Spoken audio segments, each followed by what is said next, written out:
Friends, இப்போ நம்ம என்ன ஜிகே வந்து இப்போ நெக்ஸ்ட் பார்க்க போகிறோம் அப்படின்னா ஜியோகிராபிக்கல் எபித்தட்ஸ் அப்படின்னு சொல்லி பார்க்குறோம். அதாவது புவியியலுடைய அடைமொழிகளை தான் நம்ம என்ன சொல்ல பார்க்க போகிறோம். ஃபர்ஸ்ட் வந்து என்னது அப்படின்னா ப்ளூ மவுண்டெயின்ஸ் அப்படின்னு சொல்லி பார்க்குறோம். நீலமலைகள் அப்படின்னு சொல்லி நம்ம எதை வந்து சொல்கிறோம் அப்படின்னா, அதாவது நம்ம இந்தியாவில் தமிழ்நாட்டில் இருக்கக்கூடிய நீலகிரி மலையை தான் நம்ம என்ன சொல்கிறோம் அப்படின்னா ப்ளூ மவுண்டெயின்ஸ் அப்படின்னு சொல்கிறோம். அடுத்து சிட்டி ஆஃப், அதுக்கப்புறம் ஸ்கை கிராப்பர்ஸ் அப்படின்னு சொல்லி பார்க்குறோம். அதுனா என்ன அப்படின்னா உலகில் வந்து உயரமான கட்டிடங்கள் நிறைந்த நகரங்கள் அப்படின்னு சொல்லுவாங்க. அப்படி இல்லாட்டி வானளாவிய நகரங்கள். அது எங்கே இருக்குது அப்படின்னா நியூயார்க் சிட்டியை தான் நம்ம அப்படி சொல்கிறோம். ஸோ அந்த நியூயார்க் சிட்டி வந்து எங்கே இருக்குன்னா யூஎஸ்ஏல இருக்குது. அடுத்து வந்து சிட்டி ஆஃப் 7 ஸ்கில்ஸ் அப்படின்னு சொல்லி பார்க்குறோம். 7 மலைகளினுடைய நகரம் அப்படின்னு சொல்லி பார்க்குறோம். அது வந்து எங்கே அப்படின்னா ரோமில் இருக்குது, இட்டாலி. அடுத்து சிட்டி ஆஃப் ட்ரீமிங் ஸ்பயர்ஸ் அப்படின்னா கனவு காணும் கோபுரங்களின் நகரம்ங்கிறது ஆக்ஸ்போர்டு, அது இங்கிலாண்டில் இருக்குது. கோல்டன் கேட் நகரம் அப்படிங்கிறது சான் பிரான்சிஸ்கோ, யூஎஸ்ஏல இருக்குது.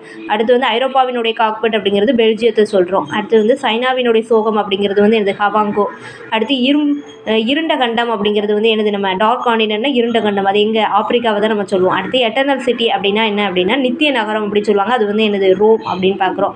ஃபார்பிட்டன், அதுக்கப்புறம் சிட்டி அப்படின்னா என்ன அப்படின்னா தடை செய்யப்பட்ட ஒரு நகரம் அப்படிங்கிறது வந்து ஜின்ஜெங் அப்படின்னு சொல்லுவாங்க.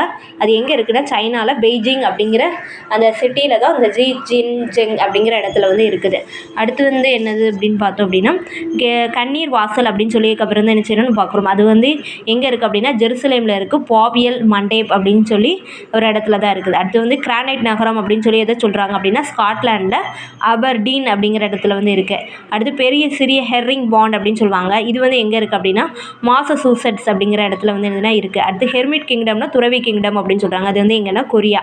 அடுத்து ஹனிமூன் லேக் அப்படிங்கிறது வந்து டிட்டிகாக்கா லேக் அப்படின்னு சொல்கிறாங்க. இது வந்து என்னதுன்னா பெரு பொலிவியா பார்டரில் இருக்கக்கூடிய ஒரு ஆண்டிஸ் இந்த மலைத்தொடரில் இருக்குது. அடுத்து வந்து இஸ்லாண்ட் கான்டினென்ட் அப்படின்னா தீவு கண்டம் சொல்கிறது நம்ம எதை சொல்லுவோம் வந்து ஆஸ்திரேலியா வந்ததுக்கப்புறம் சொல்லுவோம். அடுத்து இஸ்லாண்ட் ஆஃப் கிளாவ்ஸ் அப்படிங்கிறது வந்து என்ன அப்படின்னா கிராம்பு தீவு அப்படின்னு சொல்லுவாங்க.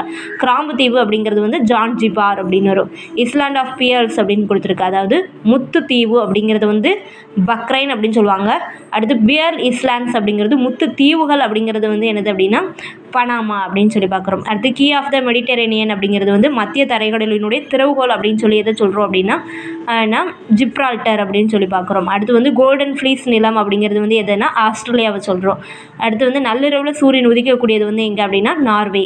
அடுத்து வந்து லேண்ட் ஆஃப் ரைசிங் சன் அப்படிங்கிறது வந்து எங்கே அப்படின்னா சூரியனை வந்து உதிக்கக்கூடிய ஒரு நிலம்ங்கிறது வந்து எனது ஜப்பான் அப்படின்னு வரும். நள்ளிரவுலன்னா நார்வே, அதே இதுக்கப்புறம் உதிக்கக்கூடியது வந்து ஜப்பானில். அடுத்து லேண்ட் ஆஃப் ஒயிட் எலிஃபண்ட் வெள்ளை யானைகளினுடைய நிலம்ங்கிறது தாய்லாண்டில் இருக்குது. அடுத்து ஆண்டிசிசினுடைய அதுக்கப்புறம் முத்து அப்படின்னு சொல்லி நம்ம எதை சொல்லுவோம்னா கியூபாவை சொல்லுவோம். அடுத்து வந்து ஹெர்குலஸ் பில்லர்ஸ் அப்படிங்கிறது வந்து எது அப்படின்னா ஸ்ட்ரைட் ஆஃப் ஜிப்ரால்டர் அப்படின்னு சொல்லி கொடுத்துருக்காங்க. அடுத்து வந்து அதுக்கப்புறம் வந்து இளஞ்சிவப்பு நகரம் அப்படின்னு சொல்கிறது நம்ம ஜெய்ப்பூரை சொல்லுவோம், இந்தியாவில் இருக்குது. அடுத்து குயின் ஆஃப் த அதுக்கப்புறம் வந்து அட்ரியாட்டிக் குயின் அப்படிங்கிறது வந்து என்னதுன்னா வெனிஸ், அதுக்கப்புறம் இட்டாலியில் இருக்குது. உலகின் சர்க்கரைக்கு நம்ம தான் சுகர் பவுல் ஆஃப் த வேர்ல்டுங்கிறது கியூபா. அடுத்து வெனிஸ் ஆஃப் த ஈஸ்ட் அப்படின்னு சொல்லி எதை சொல்லுவாங்க அப்படின்னா ஆலப்புழா, கேரளாவில் இருக்குல்ல அந்த ஆலப்புழா, அது வந்து எங்கே இருக்குது இந்தியாவில் இருக்குது. அடுத்து வெனிஸ் ஆஃப் த நார்த் அப்படிங்கிறது இப்போ நெதர்லாண்டாக சொல்கிறாங்க. எந்த இடம் அப்படின்னா ஆம்ஸ்டர்டாம் அப்படின்னு ஒரு.